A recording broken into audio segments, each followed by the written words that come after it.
You really can't see anybody out there. Hello. Hi, thank you very much for inviting me to Zagreb.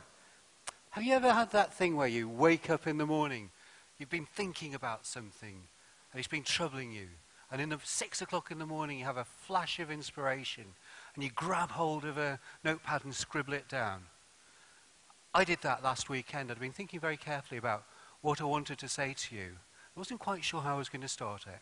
6 o'clock in the morning, flash of inspiration, grab the notepad. My flash of inspiration was, let's start with making jokes about the police force. This is before I have realized who I'm going to speak after. It's tricky, this, so let's see how it goes. Let's see how brave I can be in my jokes about the police force. Let's see if I'll stick to my script, okay? I'm a policeman. I'm him. He's George Dixon, Dixon of Dock Green, a British police television series from the 1960s. Dixon of Dock Green is an upright policeman. And he walks up and he walks up to you in the street and he goes, Dobry den, dobry den, dobry den, which means, hello, hello, hello.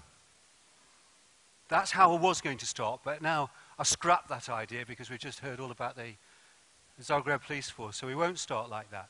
What it says in my script next is, do you know what the Zagreb police force did yesterday? Do you know what the Zagreb police force did yesterday? I don't. We learnt a little bit about it just now, but we didn't hear great detail of exactly what they did yesterday. I know, on the other hand, a very good idea what the Greater Manchester Police Force did a couple of Thursdays ago. The reason I know about it is that they used Twitter to tell everybody about it.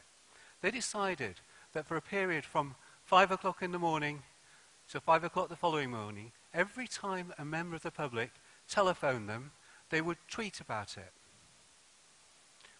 It's against a backdrop of economic crisis. UK government is making very severe cuts. There was an announcement last Wednesday that 500,000, 500,000 public sector jobs would disappear from the UK economy. Everybody is losing money at quite a rate, including the police force. Greater Manchester Police thought, wouldn't it be a good idea to explain to people exactly what they did? And they used a social media tool. Interestingly, they used a tool that we've just been told, in a Croatian context, would only reach less than 3% of the population. So what they do, as I say, they send out, using Twitter, 3,025 messages. And the messages consist of the time, quick details of the phone call, and what the police had to do. I'll show you them later in the presentation, but they range from investigating a robbery, being alarmed by investigating a rape, right down to, my alarm clock doesn't work, what do I do? It gives us a huge idea, a whole range of what the police force actually did. In conventional media relations, they might have sent out a press release saying that we got 3,000 calls yesterday. They range from, and it might have got into the newspapers, it might have got onto television. It had a totally different effect when it was sent out 3,000 times in exactly the format that they expected it to go out in, and it was received by the people who were following them on Twitter in the format that it was sent out. Let's bear that in mind as a talk for the next however long. I want to start with a question. I'll start with a really, really easy question. What is public relations? Okay, I'm not going to ask anybody for an answer, not least because I can't see your faces and no one wants to do that. So I'll give you a straightforward answer for what is public relations. It's not going to be a PowerPoint slide. It's really easy. For the first time that I can remember, I can just do it. What is public relations? That's what I think, but you can't see it's not turned on. That's what I think public relations is. The easiest definition I can give. It's an iPhone. I think it's the first time that we've been able to, never before do you think that we've been able to hold up a single object and say, this is public relations. But if you think about it, I think it probably is.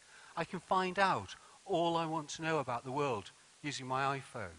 I can tell other people what I know and what I think using my iPhone. I can see and I can hear what you, individually or in groups, think about in the world using my iPhone. So I use it to manage my relationships with the people and the organizations that matter to me. Some that matter a great deal. My girlfriend, my daughter, my son. The Croatian police force, who until earlier didn't matter a lot to me, but may do now.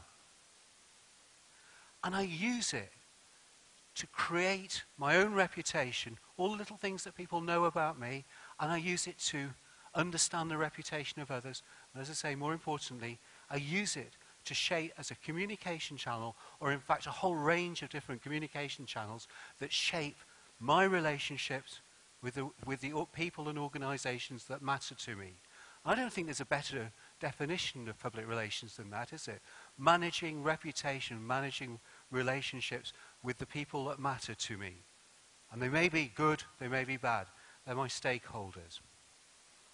I could have started with another question, a straightforward one. How many people here have used the internet? I could have asked you to hold up your hands. I can't see you, but I'm guessing every single hand in the room would have gone up, because we all here use the internet. How many of us use mobile phones to do it? A good number of us, I would imagine. But then I could, if I'd wanted to, frame the question in a different way. In the UK, I could have said, how many of you have never used the internet? If I could talk to the whole UK population, which is something over 60 million, the answer might surprise you. The answer would be about 9 million people in the UK have never used the internet. 1 in 7 of the UK population have never used the internet. If I'd done it in Croatia, I would understand, I think last year, that 2.5 million people were internet users. That was about half the population. You might think then, don't forget, I'm talking about today, all public relations is online. I've sort of already said, well, hang on, it isn't, is it?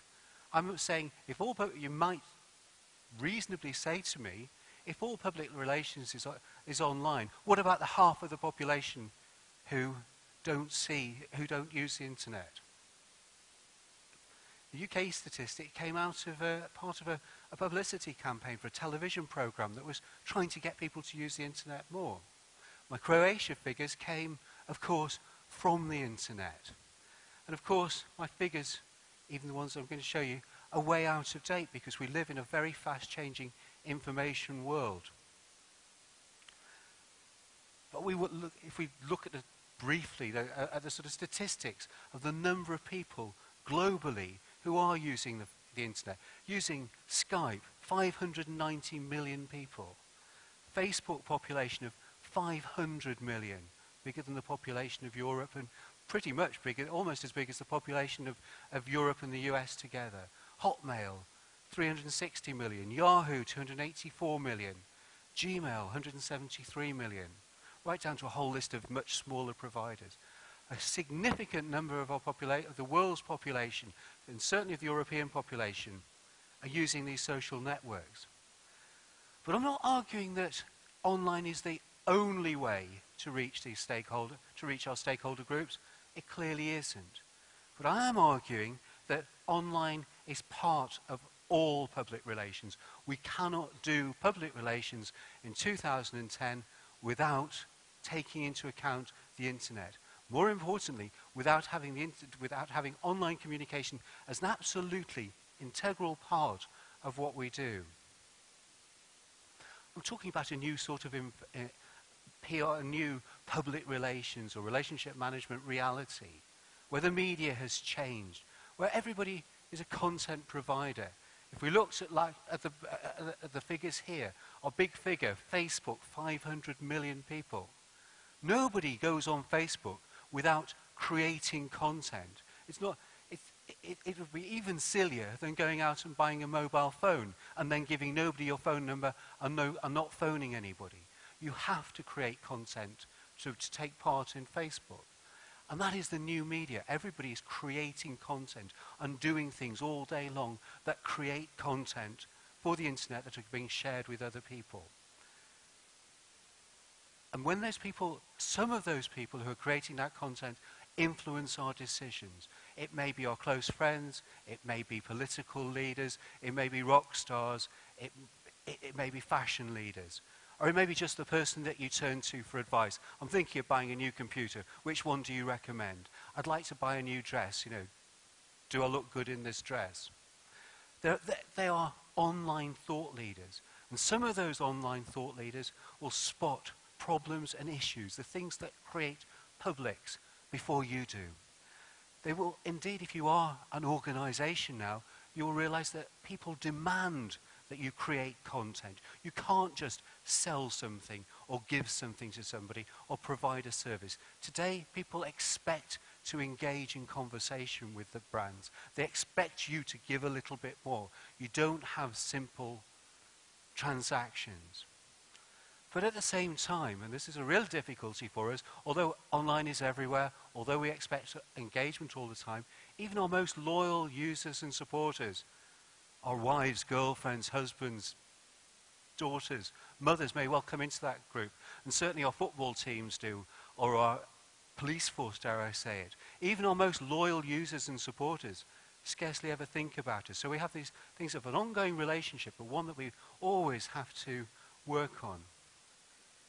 So I'm arguing, as I say, that online then is a part of all public relations. It's no longer a sub-discipline of PR. It's part of the very fabric of all PR activity. And I'm grounding this argument in two areas. I'm saying, of course, that it's about relationships. It's about us keeping in touch with people. But to form these relationships, all relationships require dialogue. If we don't talk to our partners, they lose interest on us. You can be the strong, silent type, but it doesn't really work for too long. Occasionally, however strong and silent you are, it's a good idea to say, how are you today? What do you think? You need to engage in conversation if you're going to create a relationship. Online is not our only way, but it's part of all PR. And it demands, I'm basing that argument on two premises. One is that the importance of search. We want to find out about things. We need to find out about our world.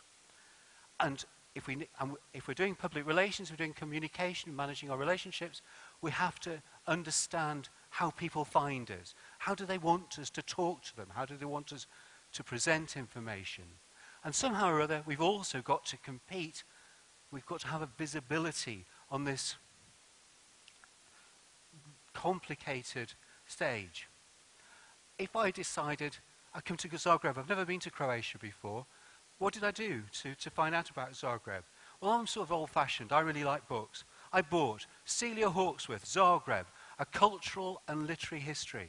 And I read 150 pages of it on the plane and a journey there yesterday. It was fascinating. I am very much looking forward to discovering Zagreb tomorrow, because I think I know a little bit about it.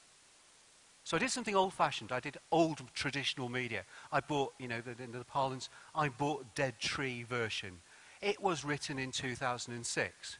So I bought something that's out of date. Some of the things I want to go and see will have changed. Some of the restaurants will have changed. Street names may have changed. You seem to be quite good at changing street names from the number of changes there. If I can get all the way back to the hotel without it being called something else after another national hero, but particularly good at symbolic representation.